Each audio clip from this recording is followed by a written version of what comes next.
Eto na guys, yung tanim nating pechay. Ayan, malalaki na. At tayo ngayon ay mamimitas ng sariwang gulay. Maggagata tayo guys ng tulingan. Lalagyan natin itong pechay.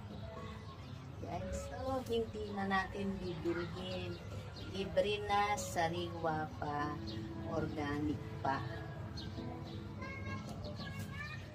Ang pagpitas natin guys, ito lang pipiliin lang natin yung malalaking dahon at yan lang ang pagpitas natin.